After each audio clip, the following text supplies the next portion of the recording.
Bonjour à tous. Aujourd'hui, on est le jeudi 16 juillet 2026 et notre cher ami Larry Johnson est avec nous. Bienvenue, Larry.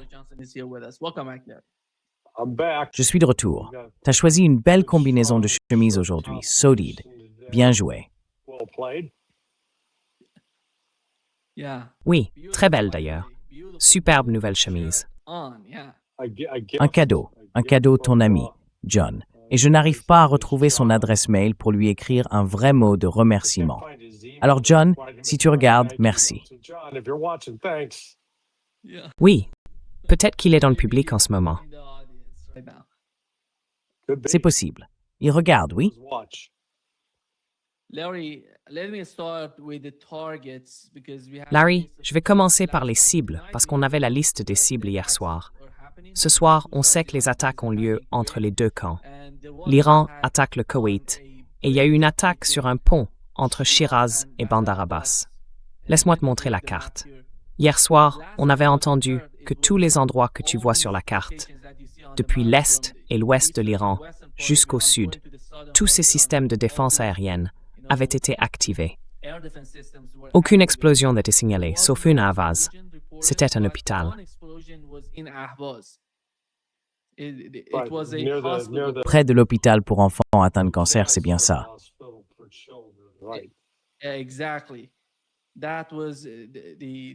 Exactement. C'était l'explosion dans la ville d'Ahvaz. Comme je viens de cette ville, c'est forcément très important pour moi quand quelque chose comme ça arrive. J'ai littéralement appelé pour savoir ce qui se passait et à quel point c'était grave. Mais il semble que tout aille bien maintenant, même si certaines frappes ont touché des cibles très proches de l'hôpital, au point de l'endommager un peu. Et l'autre partie, l'autre carte, c'est celle-ci, Larry. Les cibles que l'Iran a frappées. Elles s'étendent du Bahreïn jusqu'au Koweït, et on voit tous ces radars. Le regroupement de soldats américains à Oman a été signalé.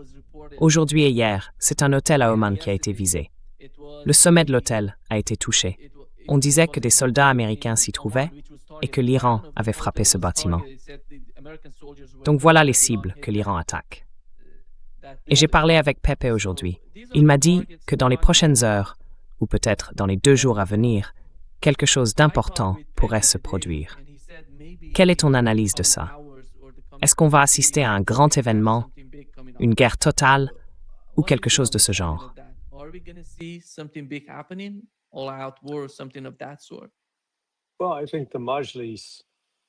Eh bien, je pense que le Majlis, j'ai oublié le nom exact du responsable qui a fait cette déclaration la semaine dernière, je crois. Mais l'Iran a dit, en gros, si les États-Unis nous attaquent, l'Iran a 3 options. Premièrement, fermer le détroit de Bab el-Mandeb.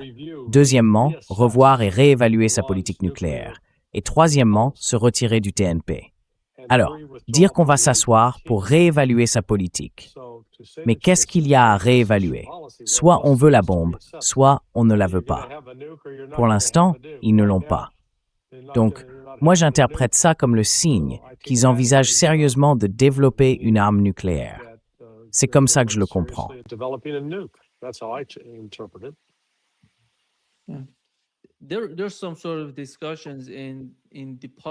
Il y a en ce moment des discussions au Parlement, ou plutôt au Majlis, comme on l'appelle en Iran. C'est leur Parlement. Et apparemment, tous les membres se sont mis d'accord, d'une manière ou d'une autre, sur une certaine initiative concernant le programme nucléaire iranien. Peut-être quelque chose en lien avec le TNP, le traité de non-prolifération. Je ne sais pas exactement. On n'a pas les détails de ces discussions. Mais en gros, il y a eu 2 résolutions au Majlis, et l'une d'elles portait principalement sur le programme nucléaire. Je pense que l'objectif principal, c'est le TNP, et la question de la nature d'éventuelles discussions, si jamais quelque chose devait se passer à l'avenir, ou si l'Iran voulait en reparler. Mais pour l'instant, tout semble tellement négatif qu'ils n'ont plus envie d'en discuter.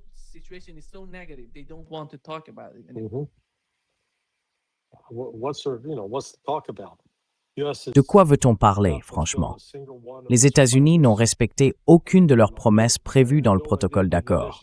Ils ont levé le blocus, levé les sanctions sur le pétrole, puis ils ont réimposé les sanctions sur le pétrole et maintenant, ils ont rétabli le blocus. Donc, en réalité, les États-Unis n'ont rien accepté du tout. La vraie question c'est, est-ce qu'ils vont débloquer les avoirs gelés? Je suis sûr que l'Iran va avoir toute une série de revendications. Et je m'attends à ce que, d'ici ce week-end, le Pakistan vienne supplier l'Iran de reprendre les discussions, de négocier avec les États-Unis, de leur parler. Mais je pense que l'Iran va répondre quelque chose comme « on ne leur parlera que lorsqu'ils auront débloqué les fonds, montré l'argent, levé les sanctions et obtenu qu'Israël se retire du sud du Liban. »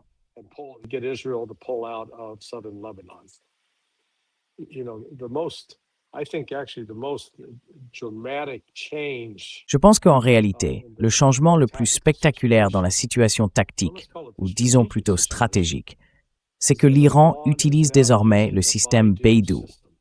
La Chine a développé son propre système de positionnement, équivalent à ce que les Américains appellent le GPS. Apparemment, en juin dernier, pendant la guerre de 12 jours, l'Iran utilisait le GPS et les États-Unis ainsi qu'Israël le brouillaient. Du coup, les missiles programmés pour frapper une cible précise recevaient de mauvaises coordonnées. Résultat, beaucoup de frappes iraniennes ont raté leur objectif. Elles n'ont pas touché ce qu'elles devaient, parce que les États-Unis les trompaient. Aujourd'hui, la situation est complètement différente et l'Iran atteint bien les cibles qu'il vise.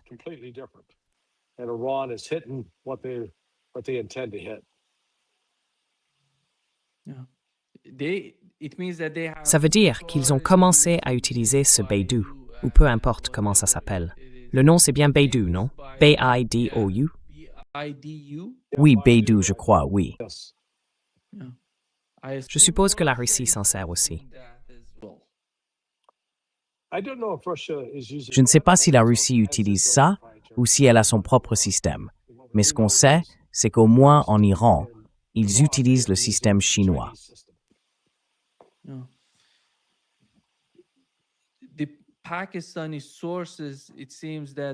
Les sources pakistanaises, on dirait qu'elles reçoivent beaucoup d'appels ou qu'elles ont des discussions avec Donald Trump parce qu'il leur demande de faire quelque chose. Je ne sais pas ce qu'il leur demande. C'est quoi ça? Qu'est-ce qu'il veut? Vous comprenez ce qu'il veut que le Pakistan fasse? Il n'y a plus rien là. Oui. Alors, est-ce que tu as entendu des informations aujourd'hui disant que Trump essaie de contacter le Pakistan?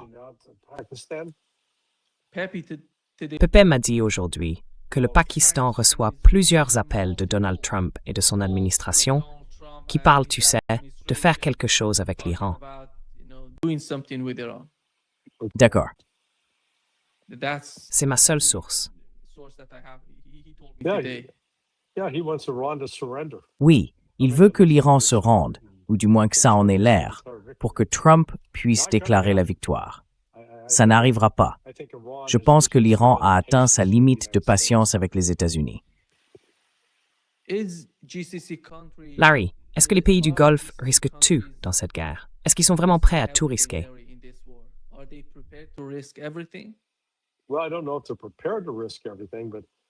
Eh bien, je ne sais pas s'ils sont prêts à tout risquer, mais tout est clairement en jeu. Disons-le comme ça. Ils doivent donc décider, vous voyez, pour quelle équipe ils vont jouer, l'équipe de l'islam ou l'équipe de l'Amérique. Et je pense que jouer pour l'équipe de l'Amérique, c'est une entreprise vraiment, vraiment risquée.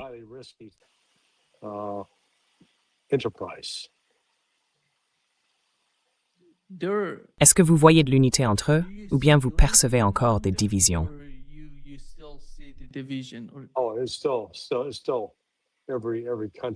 Ah, c'est toujours chacun pour soi. Il n'y a absolument aucune unité. Les Saoudiens détestent les Émiratis et les Koweïtiens détestent les Qataris. Il n'y a vraiment aucune base d'unité là-bas.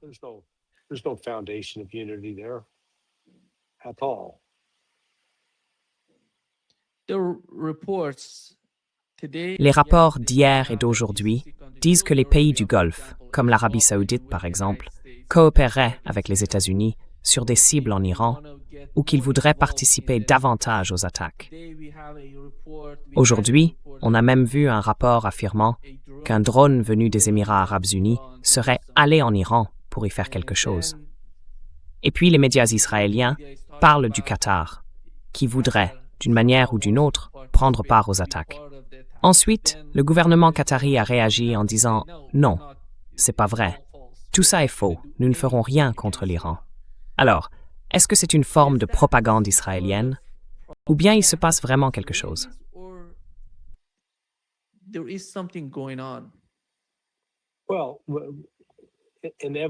Eh bien, inévitablement, dans ce genre de conflit, on voit circuler beaucoup de propagande et de désinformation, diffusée par toutes sortes de sites. Donc je ne peux pas dire précisément « ça c'est Israël » ou « ça ne l'est pas ». Regardons simplement ce que les gens font. Et jusqu'à présent, ce soir, on voit qu'il semble qu'Iran vise toujours le Koweït et Bahreïn. Ce sont les deux cibles principales.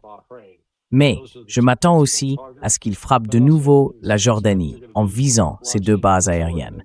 C'est ce qu'ils doivent faire, neutraliser ces bases. Et les États-Unis vont devoir bouger.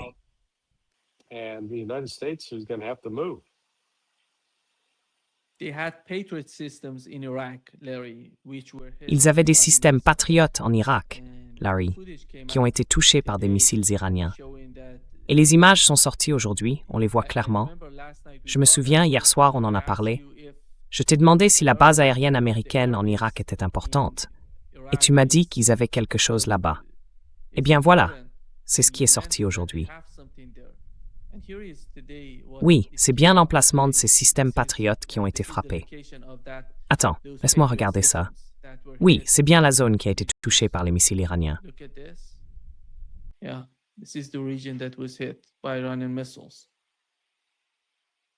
Oui, ça ne montre pas grand-chose. Ça montre juste un changement de couleur. Oui, les couleurs changent. Certains de ces canaux Telegram disent « Oh, regardez, un missile est intercepté. » Et puis, quand on clique sur la vidéo, il n'y a rien du tout. Donc, certains titres ne sont que du pur appât à clic.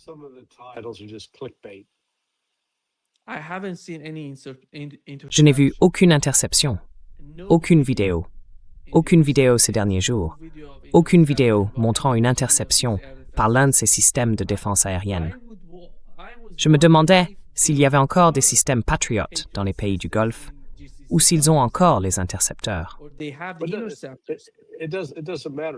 Ça ne change rien.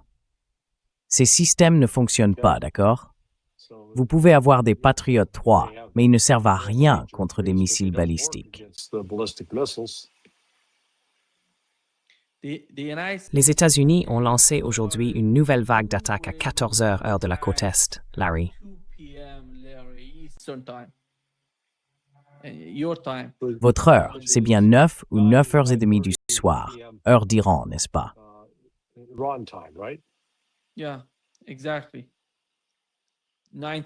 Oui, exactement. 9h30, pile. Et c'est toujours, à ma connaissance, le seul cas que je vois dans les médias persans. Ou alors, ceux qui essayent de parler de ces attaques disent, en gros, que les États-Unis se prépareraient peut-être à une sorte d'invasion terrestre depuis le Kurdistan irakien et non depuis le Golfe Persique.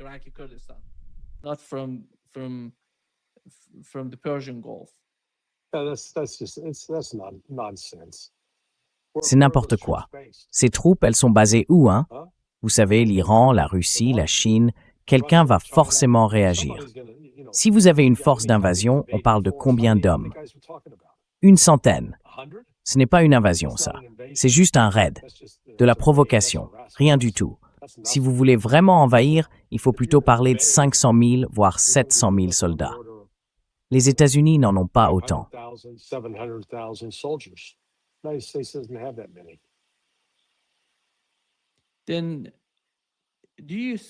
Alors, est-ce qu'il y a une ligne de communication venant de sources pakistanaises dont vous entendez parler? Est-ce qu'il y a une communication active entre l'Iran et les États-Unis? On a dit qu'il existait une ligne directe entre les deux, mais les Iraniens l'ont ensuite démenti en disant qu'il ne se passait rien. Mais qu'en est-il du côté pakistanais?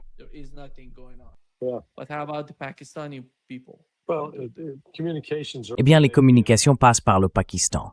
L'Iran parle au Pakistan, le Pakistan parle aux États-Unis, les États-Unis parlent au Pakistan, et le Pakistan parle à l'Iran. Donc, ils passent par un intermédiaire. Parfois, le Qatar s'en mêle aussi.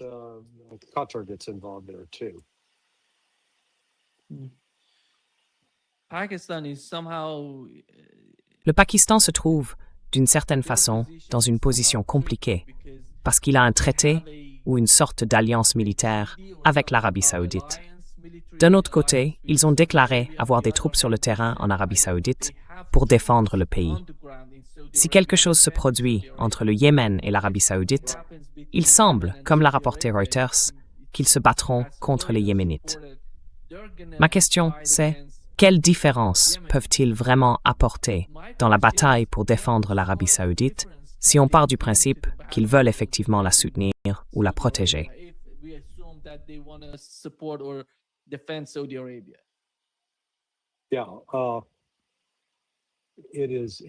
Oui, si le Pakistan fait ça, il se disqualifie complètement comme médiateur. Et là, la guerre prend une toute autre tournure. Ils vont fermer le détroit de Bab el-Mandeb, ils vont frapper les Houthis, ils vont frapper Yanbu. Et ensuite, l'Arabie saoudite devra sans doute s'en prendre aussi à l'oléoduc. Et là, l'Arabie saoudite sera dans une sacrée galère. Mais ce sera entièrement de sa faute.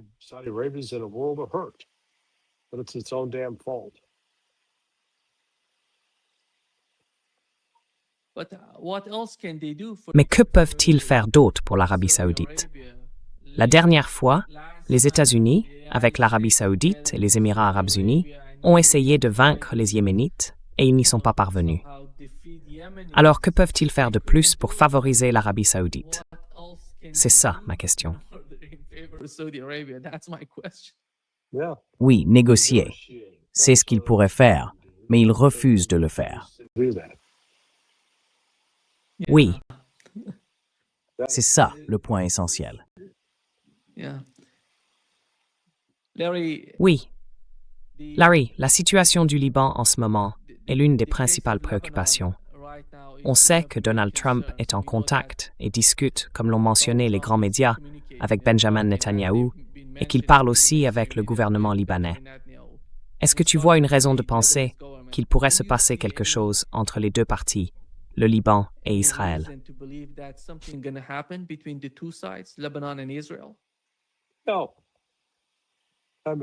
Non, non. Je veux dire, peu importe l'accord que Joséphine conclut avec Israël, ça n'a aucune importance. Il n'inclut pas le Hezbollah. Il faut inclure le Hezbollah. Si on veut parvenir à un accord négocié, il faudra parler au Hezbollah. Il n'y a pas d'autre moyen. Un accord pour le Liban doit forcément inclure le Hezbollah. Et tant qu'Israël fera semblant de ne pas avoir à leur parler, ces réunions diplomatiques ne voudront tout simplement rien dire.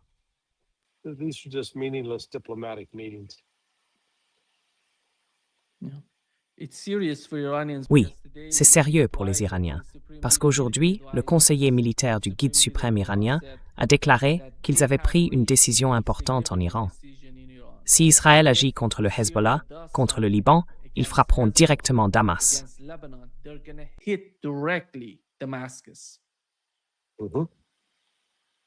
Mam, oui, c'était assez clair.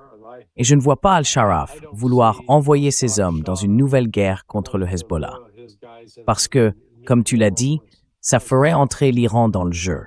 Et la dernière fois que c'est arrivé, ça ne s'est pas bien terminé pour Daesh et pour Israël.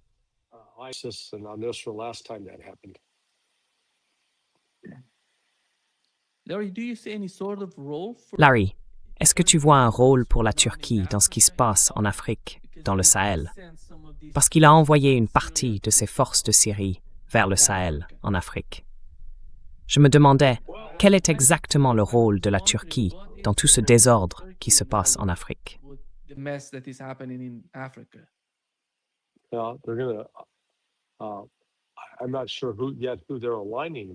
Je ne suis pas encore sûr de savoir avec qui il s'aligne, disons, au Mali ou au Niger. La Turquie ferait mieux de rester chez elle et de mettre de l'ordre dans ses affaires, d'abord, surtout dans sa relation avec Israël. qu'ils coupent le pétrole azéri et qu'ils forcent Israël à quitter le sud du Liban. Mais Erdogan gagne trop d'argent avec ça pour l'instant. Erdogan's making too much money off of that so far.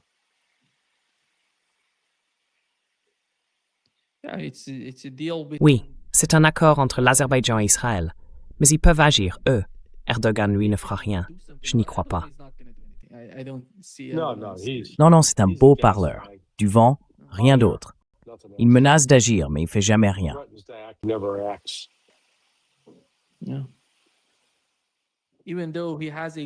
Oui, même s'il entretient de bonnes relations avec le Qatar, ça ne change rien aux problèmes auxquels ils font face.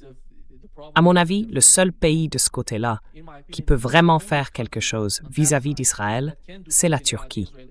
Mais l'Azerbaïdjan, c'est vraiment étrange, Larry. Le pays le plus étrange de la région, c'est l'Azerbaïdjan. Ils sont majoritairement chiites, si je ne me trompe pas. Oui, surtout chiites.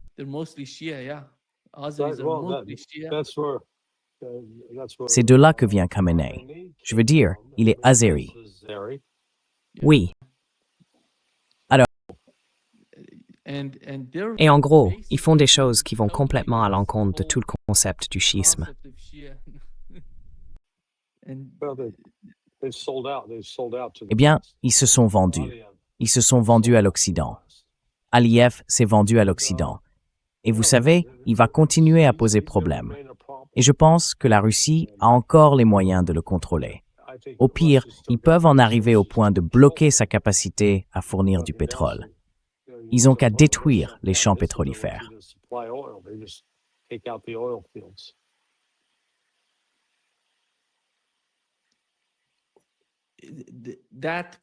Ce corridor, vous vous souvenez, le corridor de Zangezur. Oui, c'est bien ça. C'est toujours le projet sur lequel Donald Trump se concentrerait, ou bien son... Oui, non. Je pense qu'ils vont essayer de le mettre en place et de le faire fonctionner. Mais pour l'instant, ça reste une idée théorique. Ce n'est pas encore réel.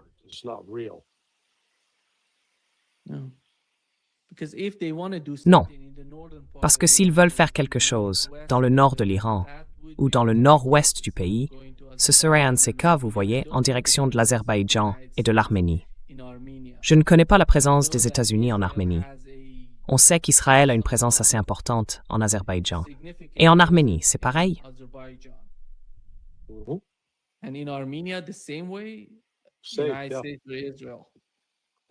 Je pense que c'est pareil. Israël est présent là-bas. Les États-Unis aussi. Et ils vont essayer d'utiliser ces territoires, si possible, comme moyen de pression contre l'Iran. Et contre la Russie aussi, ne l'oublions pas. Le problème pour ces pays, c'est qu'ils sont tout petits. En termes de population, ils ne pèsent rien. Ils vont se faire écraser comme un insecte sur le pare-brise d'une voiture lancée à 160 km/h.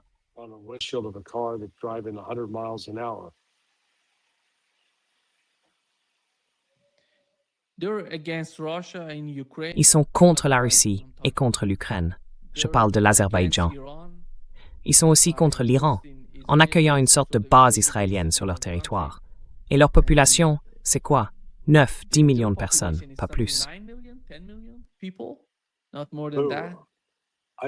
L'Azerbaïdjan, je crois que c'est autour de 3 ou 4 millions. Je pensais que c'était bien moins que ça. Je pense qu'ils sont 8 ou 9 millions. Oui. Mais la vraie question, c'est qu'ils ne sont pas si importants que ça. Ils veulent surtout amener ce genre de difficultés dans la région. Ils savent qu'ils font partie d'une zone qui compte énormément pour l'Iran et pour la Russie.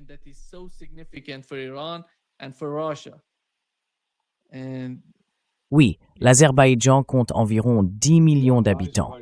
Je crois que c'est l'Arménie qui en a, 3 millions, peut-être 2.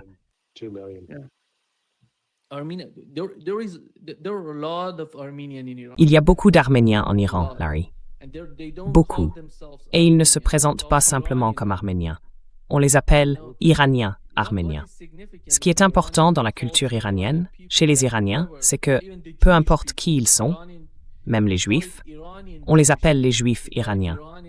On dit d'abord Iraniens, puis vient le reste. et ils ne se sentent pas vraiment séparés de la culture, de la société. C'est là une des erreurs de calcul de l'Occident. À chaque fois qu'on parle de l'Iran, on voit différentes ethnies réunies et on se dit, tiens, on pourrait semer un peu de chaos entre elles. Mais ces gens-là, oui.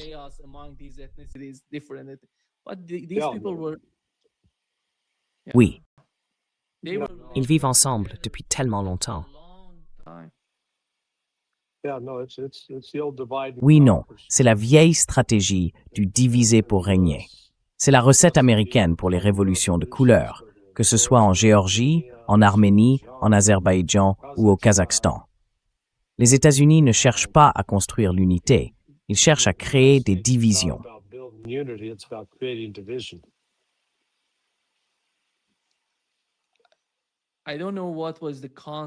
Je ne sais pas vraiment quelle était l'idée après l'effondrement de l'Union soviétique.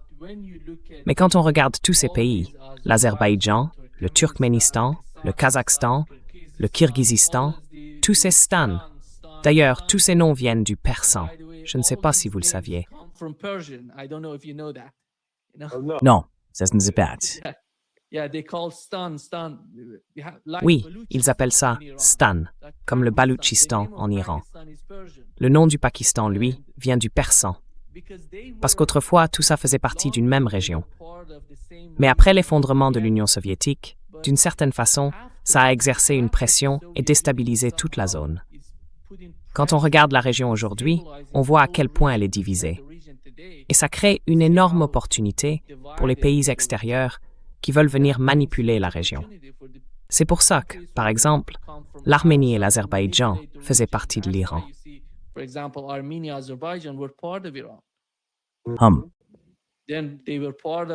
À l'époque, ils faisaient partie de l'Union soviétique.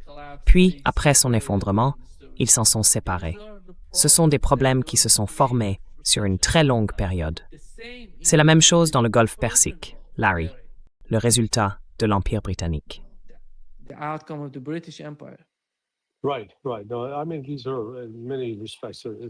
Oui, oui. Je veux dire, ce sont à bien des égards des pays artificiels. La nation perse existe depuis des siècles. Les Kurdes, eux, n'ont jamais eu de nation. La Syrie, en soi, est en quelque sorte une création. Donc, vous voyez, les États-Unis continuent d'intervenir dans les affaires intérieures de ces pays en finançant des groupes d'opposition, des médias, et en essayant de créer des flux d'informations qui soutiennent leur propre groupe.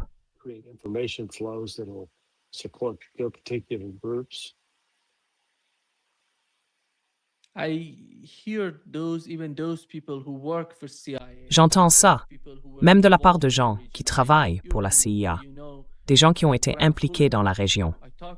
Tu connais Graham Fuller? J'ai parlé avec Graham pendant des heures, tu sais, pas en direct, parce qu'on discutait beaucoup ensemble. En général, la façon dont l'Occident comprend l'Asie de l'Ouest est complètement fondée sur ces divisions, Larry. Il n'y a pas de vision unifiée, pas de réflexion d'ensemble sur ce qui se passe entre les différentes cultures. Parce que quand tu regardes une société, par exemple ici au Brésil, tu vois des Japonais, des Allemands, des Italiens, tous réunis, mais ils se sentent brésiliens.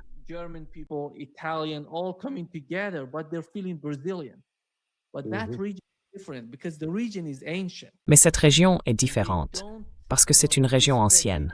Et là-bas, on ne respecte pas, on n'apprécie pas vraiment ces différences. Je pense que ce genre de malentendu est l'une des principales sources des problèmes auxquels nous faisons face aujourd'hui, pas seulement avec l'Iran, mais aussi avec la Russie.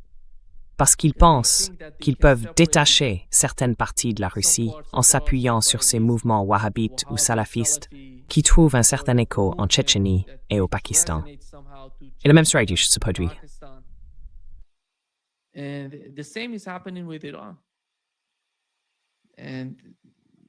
Eh bien oui, en fait, le pari de l'Occident a toujours été de pouvoir attiser les divisions ethniques, puis d'utiliser ces divisions comme un levier pour affaiblir la République islamique et, au bout du compte, provoquer son éclatement.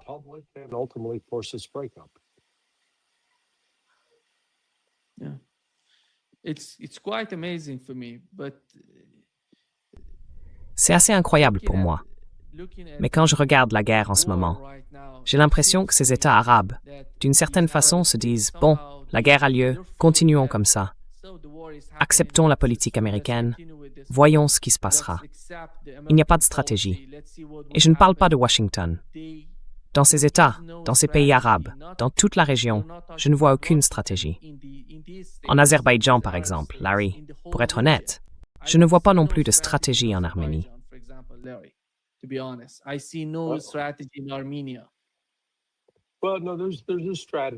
Non, il y a bien une stratégie. Cette stratégie consiste à influencer une partie suffisante de la population pour qu'elle soutienne la position des États-Unis, à mettre en place des gouvernements favorables à Washington et ainsi permettre aux États-Unis de s'en servir comme base militaire pour mener des opérations contre l'Iran et la Russie.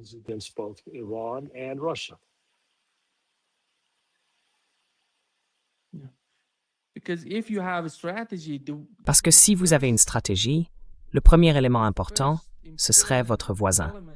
Avec votre voisin, vous avez une meilleure sécurité, une meilleure protection. Mais on ne voit pas ça se produire. Voilà. C'est pour ça qu'on a cette guerre en Ukraine, une guerre qui a dévasté le pays.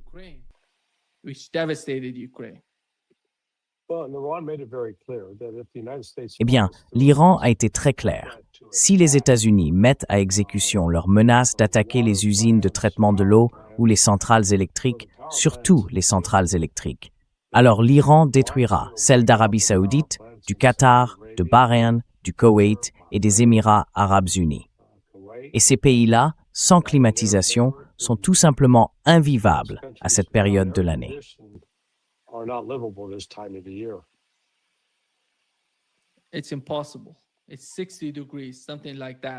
C'est impossible. Il fait environ 60 degrés dans cette région. Sans climatisation, on ne peut pas survivre. Et imaginez s'ils vont frapper ces usines de dessalement. Au Qatar, l'eau dépend à 80 ou 90% du dessalement. Et je ne sais pas si l'Arabie saoudite essaye d'envenimer la situation. L'Iran va envoyer un autre avion au Yémen après-demain. Ce sera demain, vendredi ou samedi. Il y aura un nouvel avion. Les médias iraniens en ont parlé. Ils vont envoyer un nouvel avion civil au Yémen. Et si quelque chose se produit encore, on va assister à une nouvelle escalade.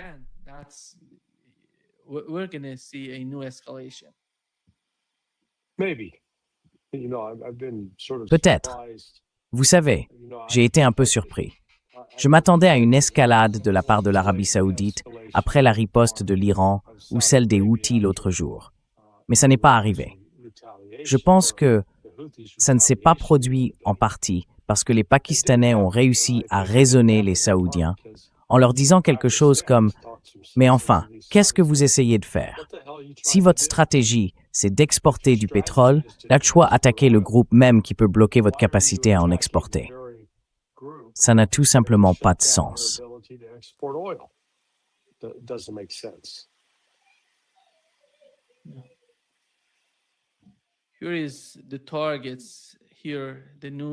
Voici les cibles dont on parle. La nouvelle voie ferrée à l'ouest de Bandar Abbas a été touchée. 2 personnes ont été blessées et en gros, ils frappent la ville de Bandar Abbas dans le sud de l'Iran. Voilà.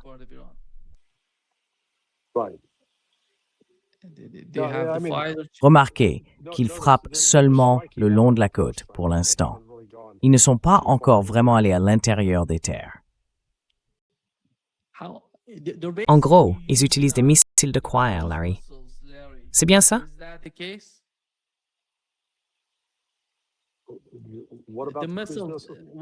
Quel type de missile utilisent-ils sur l'avion de chasse?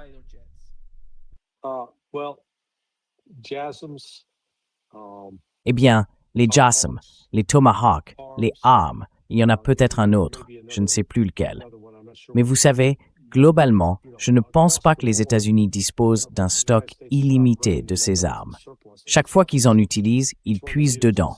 Et ça a un impact sur leur niveau de préparation, surtout si un jour ils se retrouvent dans un conflit avec la Russie ou en guerre contre la Chine. Donc oui, ce n'est pas une bonne stratégie pour les États-Unis. Parce que Ils misent sur l'idée qu'ils pourront mettre assez de pression sur l'Iran pour que l'Iran cherche désespérément une porte de sortie. Et moi, je n'y crois pas du tout. Je dis ça parce que, les 2 dernières fois, la pression pour mettre fin à la guerre venait des États-Unis, pas de l'Iran.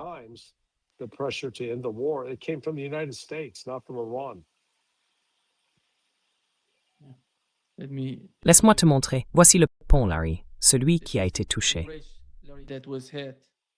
Oui, j'ai vu ça. Oui, entre Lor et Bandar Abbas, donc en gros entre Shiraz et Bandar Abbas, entre la province du Fars et la province du Sud, dans la partie méridionale de l'Iran. C'est une combinaison où ils utilisent encore les HIMARS.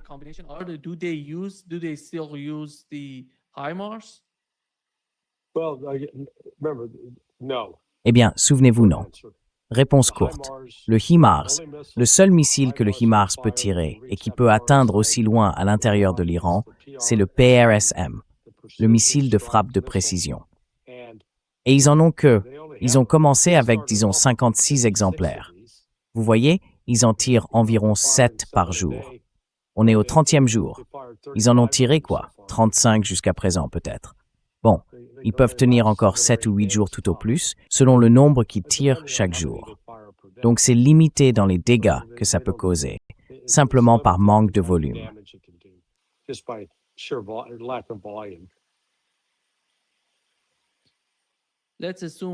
Imaginons qu'ils veuillent conclure une sorte d'accord avec l'Iran. D'après vous, qu'est-ce que cet accord devrait contenir pour être acceptable pour Donald Trump?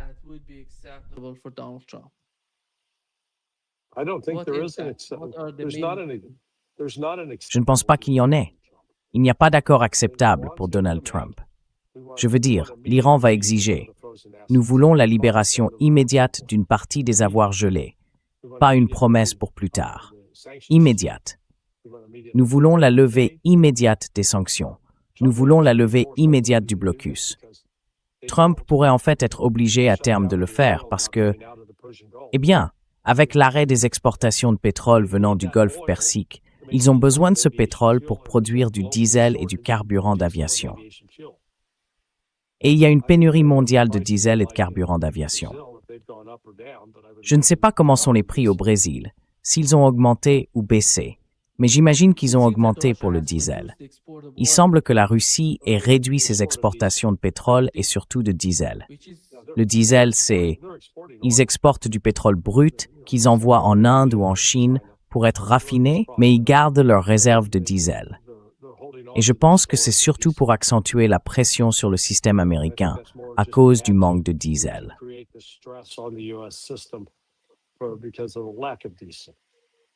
Est-ce qu'il faut une forme de coordination entre l'Iran et la Russie pour faire ça? Le pape est-il catholique?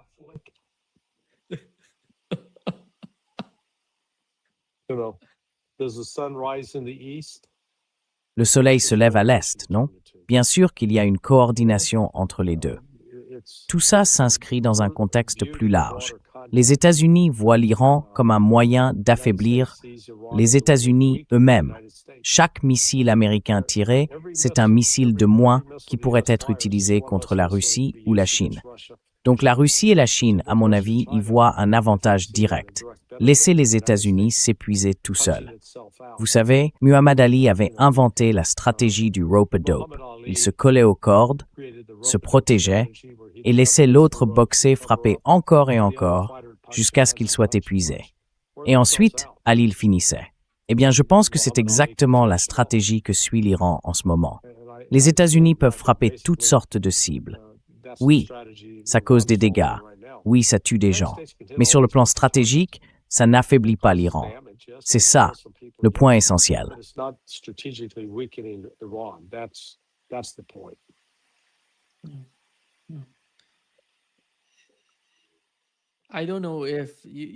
Je ne sais pas si vous avez dit qu'il y avait une communication entre les Iraniens et les Russes.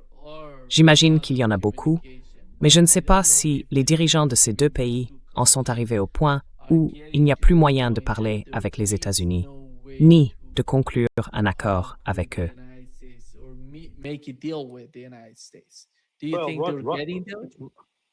Tu penses qu'ils y arrivent? La Russie, elle, y est déjà. La Russie est déjà là, tu vois. Écoute les déclarations de Lavrov et de Peskov. Et tu sais, ils ont fini par dire que les États-Unis étaient incapables de respecter un accord. Pour moi, ça donne pas vraiment l'impression qu'ils se préparent à le faire. Et puis, il y a eu un autre truc intéressant. Une histoire est sortie selon laquelle la délégation iranienne se serait plainte directement à J.D. Vance. Ils auraient dit « Hey, ces deux types, Witkoff et Kushner, tout ce qu'ils font, c'est te mettre des bâtons dans les roues. Ils agiraient dans ton dos pour essayer de conclure des accords financiers qui leur profiteraient à eux. Mais ils ne sont pas du tout sérieux quand il s'agit de mettre fin à cette guerre avec l'Iran.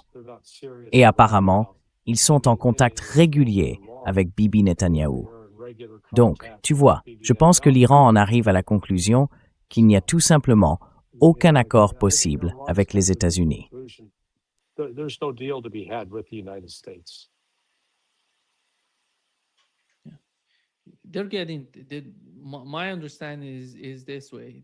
Voilà comment je comprends la situation.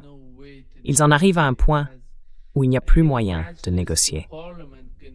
Et je pense que plus encore, le Parlement va exercer une forte pression sur ceux qui, d'une manière ou d'une autre, ont communiqué ou négocié avec les États-Unis, parce qu'ils vont leur dire « Voilà le résultat de ce que vous avez fait ».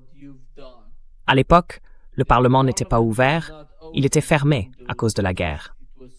Et maintenant qu'il est de retour, ils vont mettre beaucoup de pression. Ils ont beaucoup d'influence dans le système politique iranien. Oui, c'est tout à fait vrai.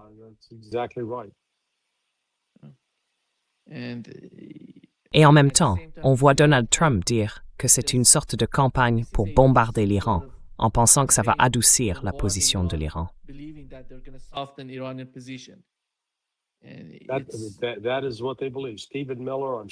C'est ce qu'il croit. Stephen Miller, j'en suis sûr, le croit. Besson aussi. Il conseille Trump, et Trump a l'air de suivre leur ligne pour l'instant, jusqu'à ce qu'il devienne évident que leur stratégie ne fonctionne pas. À ce moment-là, Trump va chercher une porte de sortie. Mais je ne pense pas qu'il en trouvera une cette fois, du moins pas une qu'il puisse présenter facilement comme une victoire pour les États-Unis. Du genre, nous avons forcé l'Iran à se rendre. Non, l'Iran ne va pas se rendre, donc ça va durer encore un moment. C'est ce que je disais il y a 2 mois.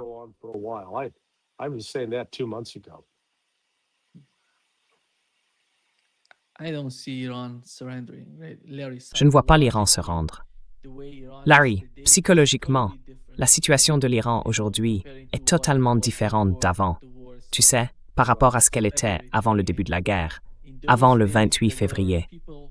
À cette époque, il y avait des gens, peut-être les décideurs en Iran, peut-être aussi l'opinion publique, qui doutaient beaucoup des capacités du pays. Comment se sentaient-ils? Ils n'avaient jamais connu une guerre de ce genre contre une superpuissance.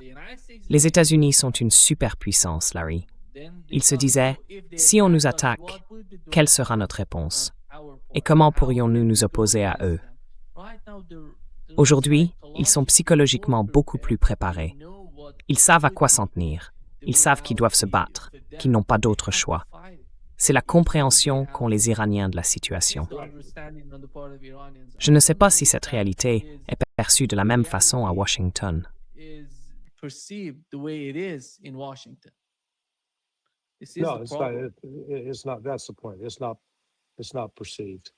Non, justement, c'est ça le problème. Ce n'est pas perçu. Ils refusent de le reconnaître. Et je viens de voir, voyons, l'Iran continue. Ils viennent de frapper une autre batterie de missiles sol-sol au Koweït. Je ne sais pas exactement laquelle, mais encore une fois, ils les ont détruites et les États-Unis n'ont pas de remplaçants disponibles.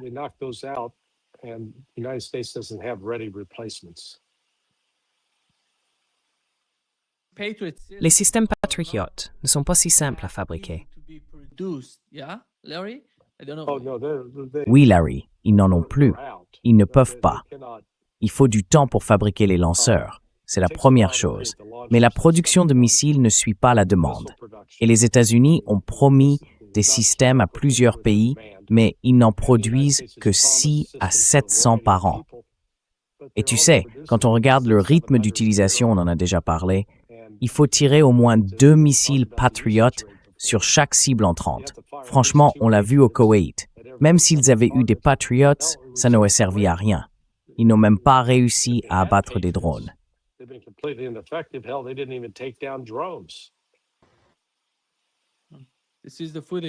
Voici les images, Larry. C'est une zone qui est touchée, oui, au Koweït. Non, comme je l'ai dit hier, je ne peux pas insister assez là-dessus. Tout ce que l'Iran a à faire, c'est de frapper 9 cibles, encore et encore, jusqu'à ce qu'elles ne soient plus utilisables par les États-Unis. Et à ce moment-là, les Américains devront se retirer. D'ailleurs, j'ai vu un rapport à ce sujet. Le missile Triton, qui est en fait un drone d'environ 250 millions de dollars. Je crois qu'il était à l'origine basé en Jordanie. Ils l'ont maintenant rapatrié à Chypre ou peut-être en Italie.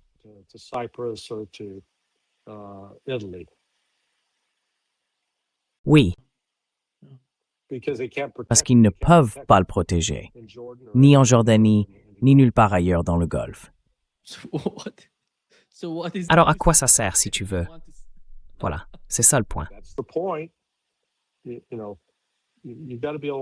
Vous savez, si on veut utiliser des systèmes d'armes, il faut aussi être capable de les protéger contre une attaque. Aux États-Unis, le système de défense aérienne, c'est le Patriot. Ils n'ont pas assez de missiles Patriot et de toute façon, les Patriots ne fonctionnent pas contre les missiles balistiques. Ces deux éléments sont essentiels. Je pense que Ted Postol a tout à fait raison quand il dit que le taux d'interception est inférieur à 10%. Ça veut dire qu'au moins 90% passent à travers.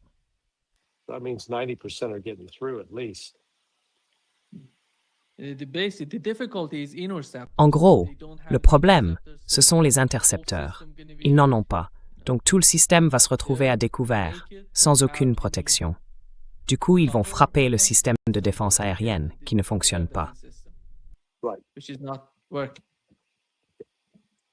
Celui-là n'est tout simplement pas efficace, tout comme la fronde de David, le dôme de fer, et ainsi de suite. C'est la fronde de David. C'est un système de défense aérienne israélien? Oui, mais c'est pareil. C'est pour ça que les Israéliens ont essayé de s'appuyer davantage sur les Patriots pendant les 45 premiers jours, enfin à peu près 40 jours, de la guerre entre le 28 février et avril. Parce que, encore une fois, je ne peux pas assez insister sur ce changement. L'Iran est passé du GPS à Baidu. Ça les a plantés, ça a planté Israël et ça a planté les États-Unis.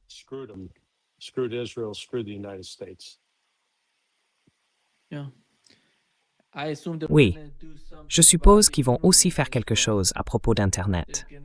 Ils vont mettre en place un système un peu comme celui de la Chine en Iran pour le contrôler. D'ailleurs, à mon avis, ils en ont même pas besoin. Quand j'étais en Iran, j'utilisais leurs applications. Et c'était vraiment excellent, Larry. Franchement, j'en revenais pas. Tu veux dire les applications chinoises? Non, des candidatures iraniennes. Elles sont toutes iraniennes. Ah, d'accord. Ce n'est donc pas dépendant d'une technologie occidentale? Non, pas du tout. Ils ont quelque chose. Nous, ici au Brésil, on a Uber. On utilise Uber. Eux, ils ont une application qui s'appelle Snap. Snap, c'est tout. Tu ouvres l'application, tu as accès à ton compte bancaire, tu peux acheter des billets d'avion, de train, de tout. Tu peux tout acheter dans cette appli. Tu sais, avec Uber, tu ne peux pas mettre une deuxième destination. Avec Snap, tu peux en mettre 1, 2, 3. Tu peux tout faire dans cette application. C'est vraiment bien. Franchement, j'ai été surpris. Je ne savais pas que ça existait. C'est pour ça que toutes ces applis fonctionnent si bien là-bas, bien mieux que ce qu'on a ici au Brésil. Ils ont fait un travail incroyable. Ils ont même leur propre Amazon.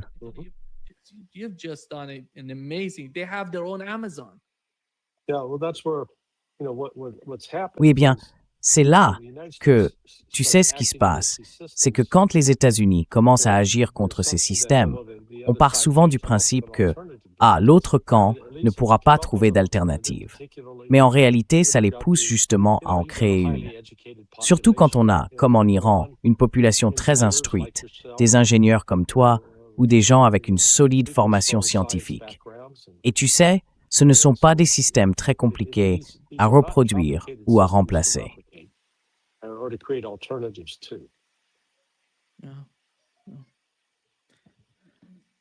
Oui, merci Larry. Voyons un peu ce qui va se passer. Pour l'instant, il semble que les dernières attaques, les plus récentes, concernaient, comme tu l'as dit, l'un des systèmes de défense aérienne au Koweït. Les batteries de missiles ont été touchées là-bas, ainsi qu'un radar, oui, le radar aussi exactement, et puis le pont en Iran entre Bandar Abbas et Lar. Voilà les derniers événements sur le champ de bataille. Merci. Merci, Larry. À quelle heure demain? Demain, nous aurons une discussion avec le colonel Wilkerson à 11 heures du matin. D'accord, 11 heures. Très bien, j'y serai. Parfait, on se voit demain. Salut, à bientôt. Bye. Bye-bye.